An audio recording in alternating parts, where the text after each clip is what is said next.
Magandang araw mga katinig. Panibagong mainit at mahalagang isyu na naman ang ating hihiwain at susuriin ngayong araw. Marami sa atin ang nag-aabang sa mga nagaganap sa mga pagdinig at talakayan kaugnay ng kontrobersyal na 125 million pesos confidential funds ng tanggapan ng pangalawang Pangulo. Nitong mga nakaraang araw, muling naging maingay ang usapin sa social media. May mga kumakalat na balita at haka-haka na tila nahuli umano ni Senate Impeachment Court Presiding Officer Francis Chiz Escudero, ang Commission on Audit o COA witness na parang nagkamali raw ito sa ginawang pag-audit sa pondo ni Vice President Sara Duterte. Pero ano nga ba ang opisyal at totoong nangyari sa mismong pagdinig? Sa ating pagsusuri sa mga opisyal na dokumento, transcript at testimonya, hihiwalayin natin ang katotohanan sa mga haka-haka para malinaw at beripikadong impormasyon lamang ang ating tatalakayin. Sa pagdinig kung saan humarap ang COA witness na si Supervising Auditor Zylene May Del Campo, kapansin-pansin ang napakatutok at napakadirektang mga clarificatory questions ni Senador Chiz Escudero. Pero linawin natin, hindi ginawa ni Escudero ang pagtatanong upang sabihing mali ang audit ng COA, kundi upang pigain at palitawin ang mismong mga probisyon ng batas at mga irregularidad sa paggastos ng pondo. Una sa mga pinalutang sa pagtatanong ni Escudero ay ang usapin ng timeline o ang tinatawag sa batas na period of utilization. Mismong si Escudero ang nagproso ng klarifikasyon sa COA auditor ukol sa mga datos na isinumite ng OVP. Lumabas sa opisyal na record na may mga aktibidad na idineklarang ginastos gamit ang confidential funds na nangyari noong ika-13 ng Desyembre hanggang ika-18 ng Desyembre, taong 2022. At ano ang naging kumpirmasyon ng COA auditor sa tanong ni Escudero? Ang pondo ay opisyal lamang na na-encash at natanggap ng OVP noong ika-20 ng Desyembre taong 2022. Isipin ninyo mga katinig, paano mo gagastusin ang isang pondo mula ika-13 ng Desyembre hanggang 18 kung ika-20 ng Desyembre mo palang ito opisyal na hawak at na-encash? Maliwanag na binigyang diin sa pagdinig na hindi pinapayagan sa ilalim ng probisyon ng Joint Circular 2015-01 ang paggamit ng confidential funds bilang reimbursement sa mga gawaing nangyari bago pa man opisyal na mailabas ang pondo. Pangalawa sa binigyang linaw sa panig ni Escudero at ng COA witness ay ang kawalan ng mga opisyal na resibo. Nilinaw sa pagdinig na ayon sa mga umiiral na alituntunin sa pananalapi ng gobyerno, kapag ang pondo ng bayan ay ginamit sa pagbili ng mga komersyal na gamit tulad ng mga mesa, upuan, computer, pagkain, o medisina, obligado at kinakailangan ng opisyal na sales invoice o official receipt mula sa pinagbiling establishment. Kinumpirma ng COA witness sa sagot nito kay Escudero na hindi sapat ang mga simpleng acknowledgement receipt lamang o papel na pinalagdaan para sabihin legal at maayos ang pagkakagastos ng milyon-milyong piso. Pangatlo, pinatunayan din sa pagtatanong na ang pamantayang ito sa paghingi ng opisyal na resibo ay hindi ginawa para lang ipiti ng OVP o ang DepEd. Ito ay ang parehong standard at pamantayan na ipinapatupad ng COA sa lahat ng agensya ng gobyerno sa buong bansa ng walang pinipili.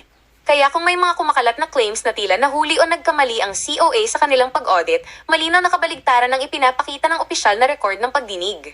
Ang mga tanong ng presiding officer ay nagpatibay pa nga sa dahilan kung bakit naglabas ang COA ng Notice of Disallowance sa malaking bahagi ng confidential funds ng OVP. Naglabas ng disallowance ang COA hindi dahil nagkamali sila sa proseso ng pag-audit, kundi dahil mismo ang OVP ang hindi nakatugon sa mga legal na alituntunin at dokumentasyon na iniaatas ng Joint Circular 2015-01. Sa usapin ng Kabanang Bayan, napakahalaga na manatili tayo sa kung ano ang totoong nakasaad sa mga opisyal na dokumento at testimonya sa harap ng lupon. Ang pondo ng mamamayan ay dapat ginagastos ng may buong katapatan, tamang resibo at sa tamang panahon. Ano ang saloobin ninyo rito, mga katinig? Ibahagi ang inyong opinyon at komento sa ibaba. Huwag kalimutang mag-like, mag-share at mag-subscribe para lagi kayong updated sa mga pinakamahalagang issue ng ating bayan. Maraming salamat sa inyong patuloy na pagtangkilik. But do you have any knowledge na yung mga predecessor mo, yan din yung standard na ginamit? Pare-pareho po kami na based sa joint circular po ang aming basis ng audit.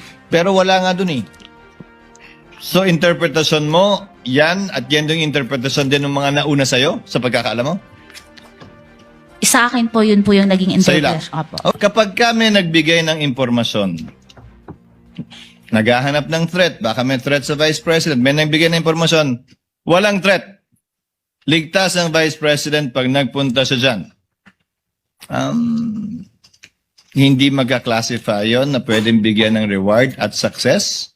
Hindi naman kailangan, di ba? Sanay tayo sa reward na nakatakip yung mukha, di ba? Tinuro kung saan nagtatago yung akusado, tinuro kung saan nagtatago kung sino man. Di yun, reward.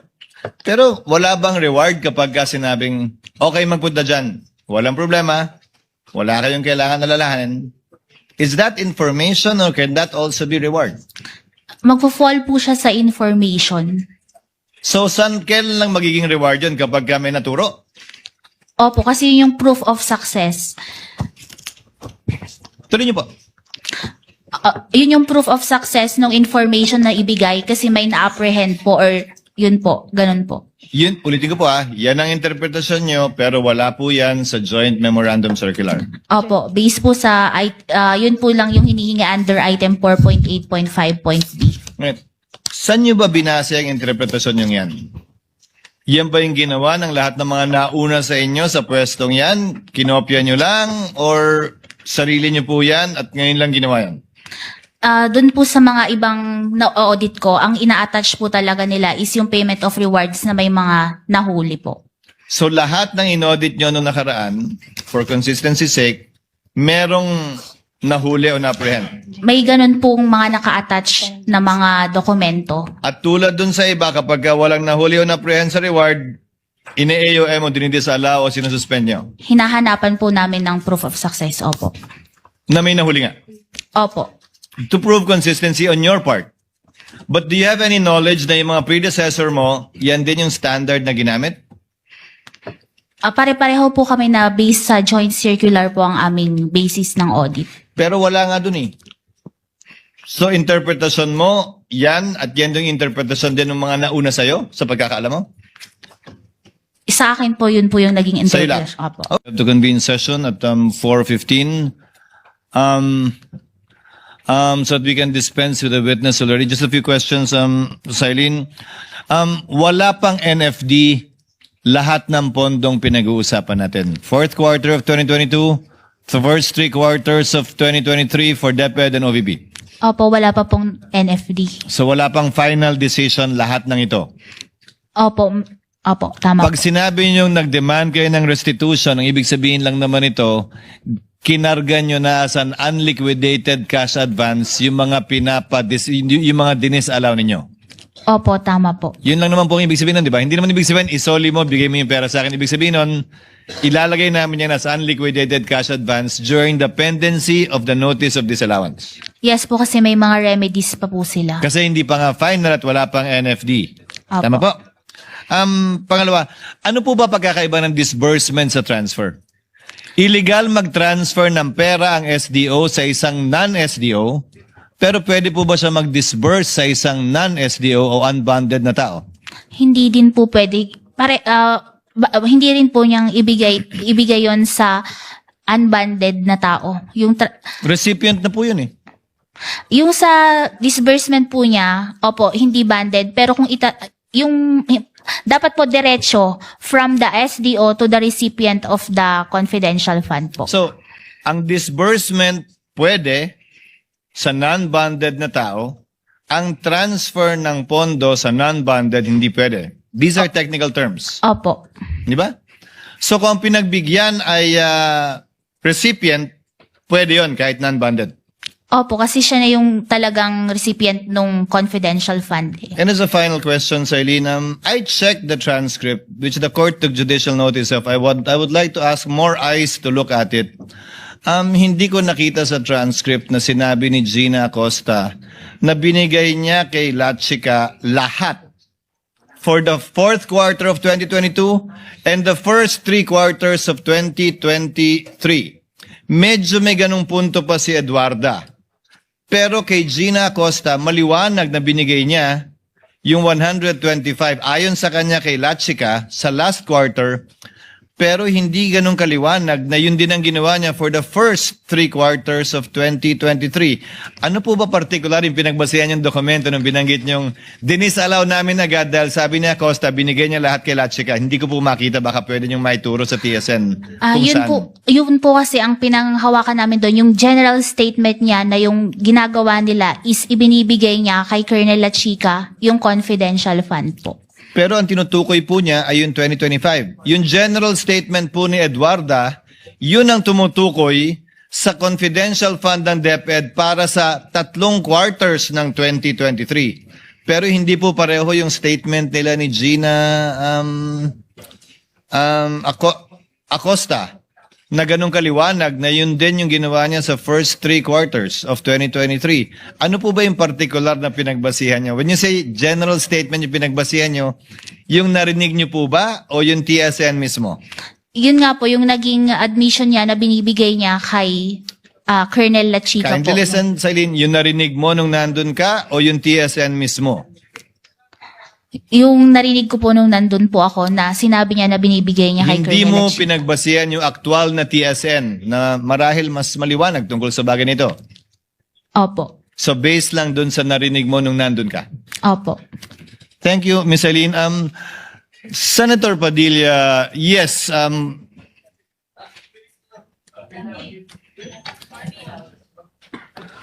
Senator Padilla, yes, gusto niyo maghati na lang kayo? Senator Padilla for a brief interjection and Senator Marcos for a brief interjection to avail of round 1. Then we call it a day. Senator Lapid, kindly proceed, Senator Padilla, while Senator Lapid is thinking about it. No, please proceed. Kailian, tuloy ko lang. Gusto ko lang sundan kanina, sinabi ko merong 55 alternative na eskwelahan na nagbi-breed ng mga child warriors ang naisara sa Davao Region. Ituloy ko lang, noong August 6, 2024, nagkaroon ng committee hearing ang public order at sinasabi na 102 schools nationwide were identified as recruitment. 11 elementary schools, 34 high schools, 123 college and universities. Doon din sa hearing na yon sinabi na meron 168 track student recruits remain active sa NPA. Ngayon, tanong ko, Kailian, hindi ba responsibilidad din ito ng Vice President at ng DepEd Secretary ang mga estudyante? Yung sa anong tawag dito sa college po, yung DepEd po kasi is hanggang sa high school. Opo. Opo, yung binanggit ko po kasi kanina, 55 na alternative child recruits. 11 elementary schools. 34 high schools. Ibig pong sabihin, tuloy-tuloy po yun. Magmula elementary, paakyat hanggang college.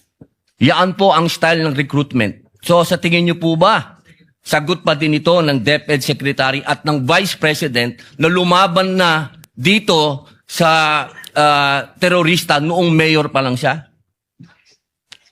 No, may. Oo, hindi. Ma'am, bilis, 42. Kawawa naman. Just yes or no? Depende pa din po kasi yun sa mandate ng Oo lang po, agency. o hindi. Sa palagay niyo po ba?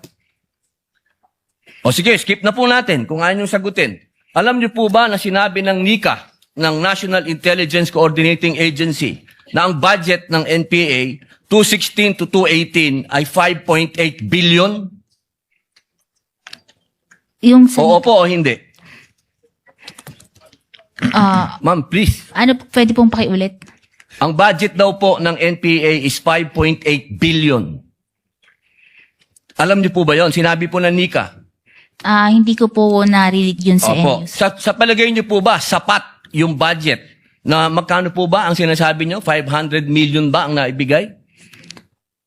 Pero yung Kasama na po yung sa Vice President at sa DepEd. 600 Kumpara niyo po sa 5.8 billion. Sapat po ba yon?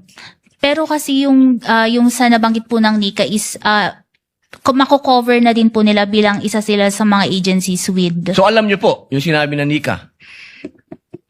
Alam niyo po. Hindi ko po narinig Yung tungkol yun lang po sa estudyante. Kasi alam niyo naman po, sa ngayon, ang nasa front na inilalagay ay mga estudyante. Nabalitaan niyo po ba yung mga namatay nung huli na mga estudyante?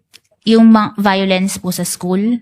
Opo, ito na lang po. 8 seconds na lang po ako. January 1, 2024, sinabi po ng AFP na there is no more guerrilla active front. So, ibig sabihin po, successful. Based po sa AFP. Salamat po. Senator Judge Marcos for the last intervention. Maraming salamat, Presiding Judge. Simple lang, i-confirm ko lang sa ating testigo.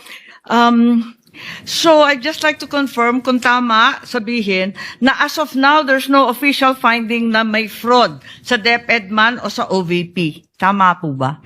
No fraud finding as of now. Kasi nga po, compliance audit lang po ginagawa namin sa Tama. IFAO. Compliance audit lamang, walang fraud audit. Ikalawa, narinig kita kanina na kapag compliance audit, base sa dokumento lang. Limited kayo sa dokumentong isinabmit ng ahensya. Kung ganun, yung House of Representatives, hindi naman bahagi ng OVP or DepEd. Wala namang sinabmit sa COA, di ba? May sinabmit ba sila? Yung Congress, Committee on Good Governance, may sinabit na dokumento. Yun po kasi based on other information na po after nilang mag-liquidate na naging na available information after the liquidation na Pero kinonsider po namin sa audit. Hindi, ibig ko sabihin, yung congressional transcript ni Acosta at Fajarda, hindi yon bahagi ng dokumentong sinumite ng mga ahensya. Opo, pero ginamit po Hiwalay siya, namin di yun. ba? Pero ginamit din po namin yung information na yon during our audit po. Bakit humingi ka rin ba ng affidavit? Kasi hindi naman binigay ng agency. Kasasabi mo lang kapag compliance audit, dokumentong galing sa ahensya. Pero yun po is relevant information po na ginamit namin for audit po, na sinama namin sa pag-audit.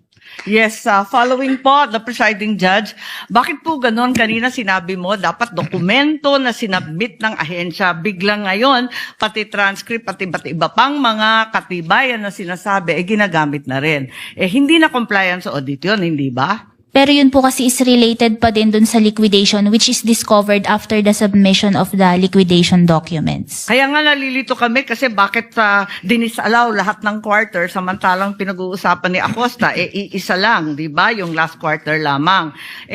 Doon nga sa transcript, doon lumilitaw yon.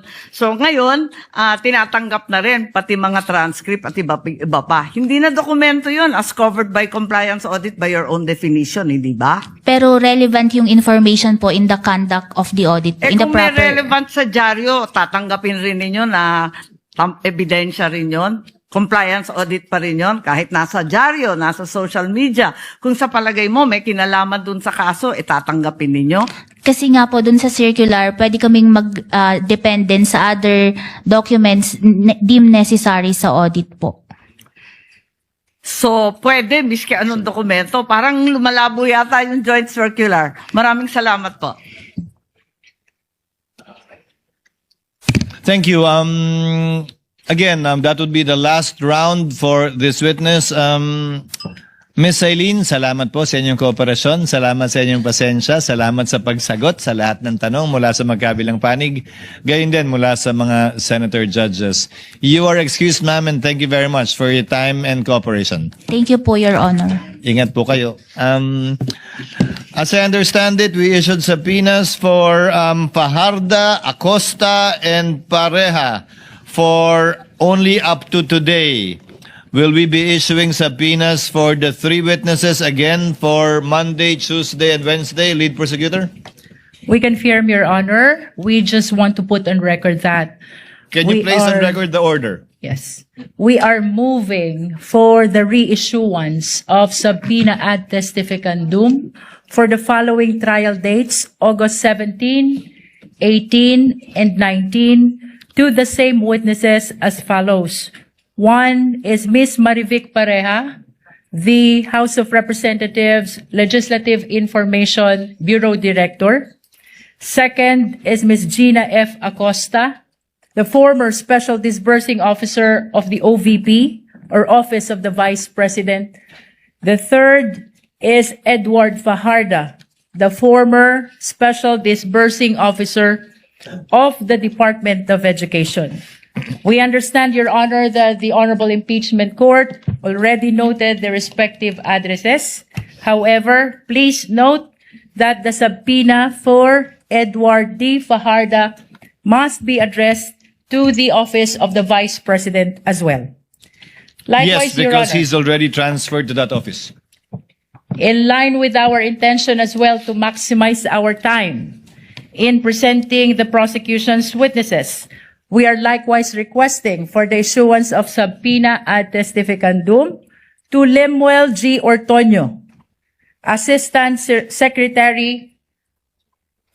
Chief of Staff of the Office of the Vice President, with the same address at OVP Office, Your Honor, in Mandaluyong City.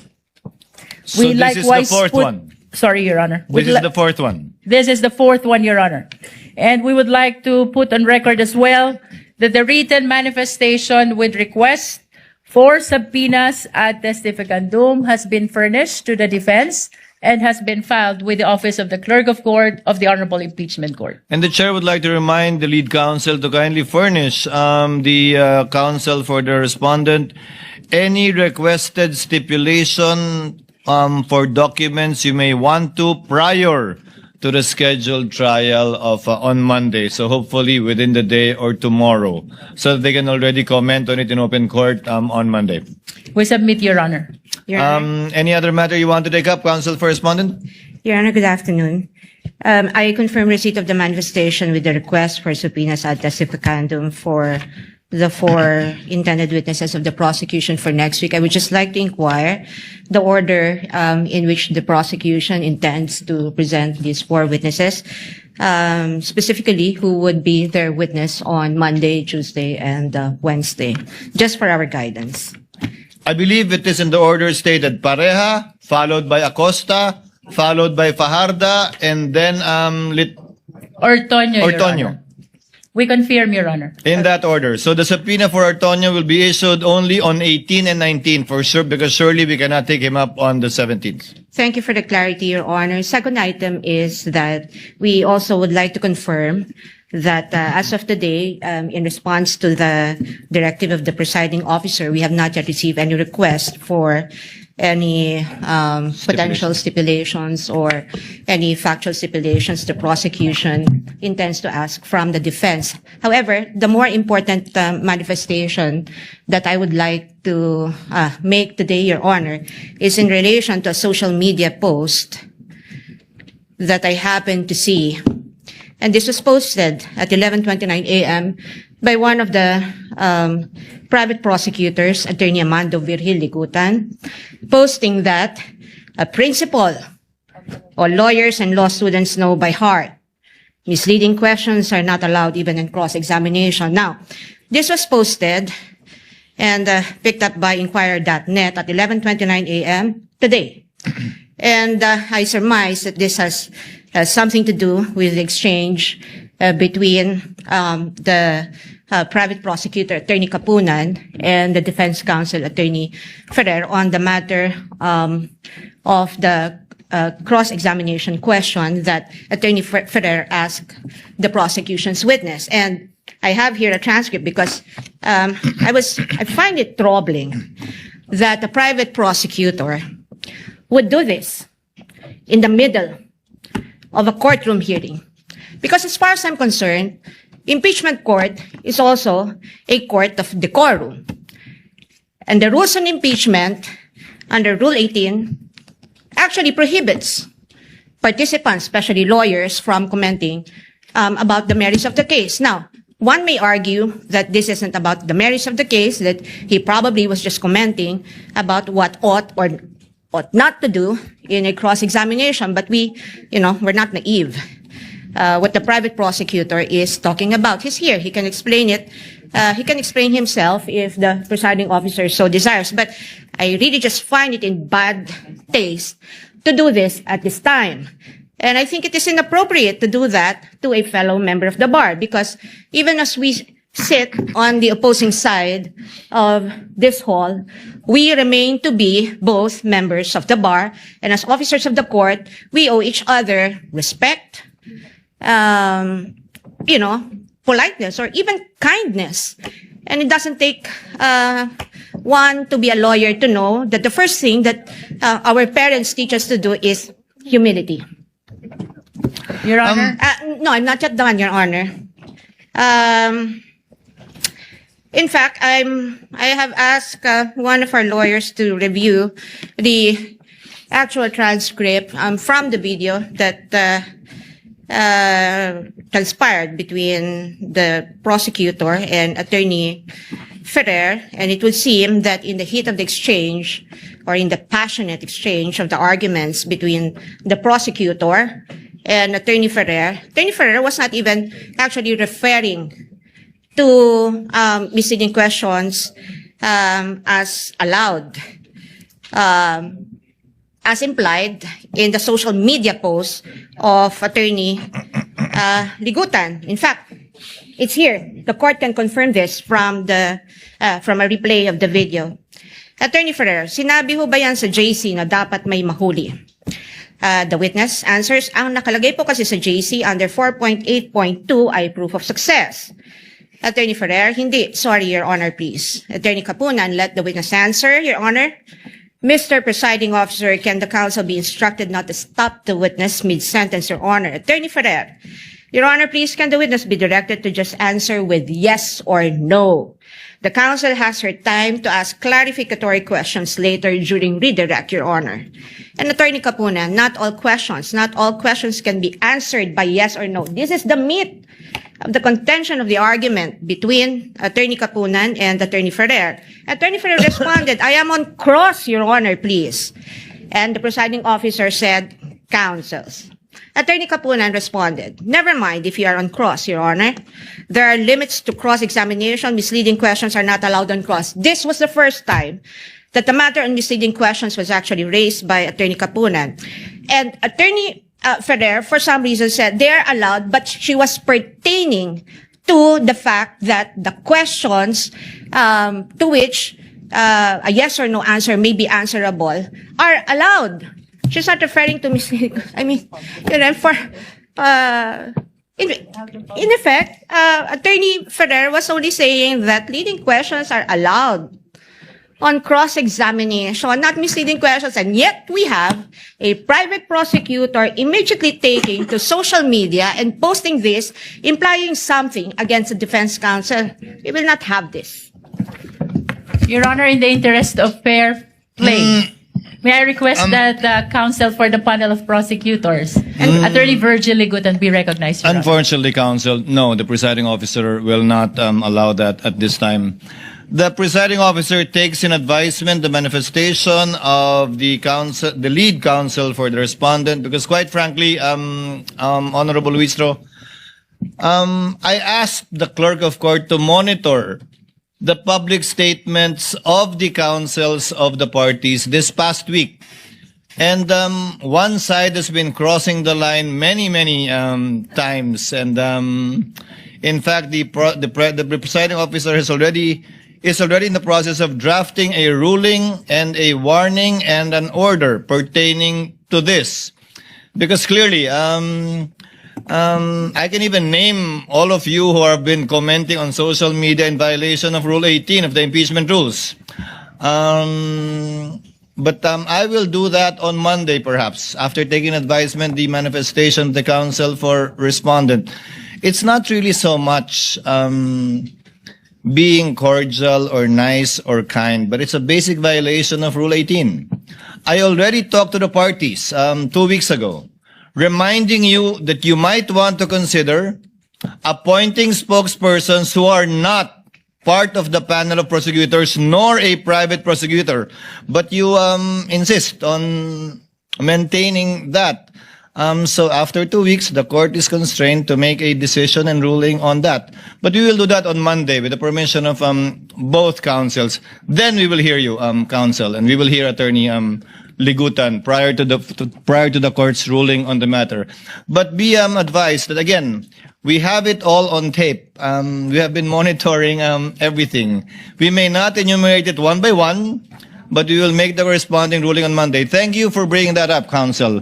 It gives me a reason to actually issue the ruling, which we have prepared and have been preparing the past few days. On Monday, Attorney Ligutan, we will hear you before we make the ruling. Thank you. There being no other matter.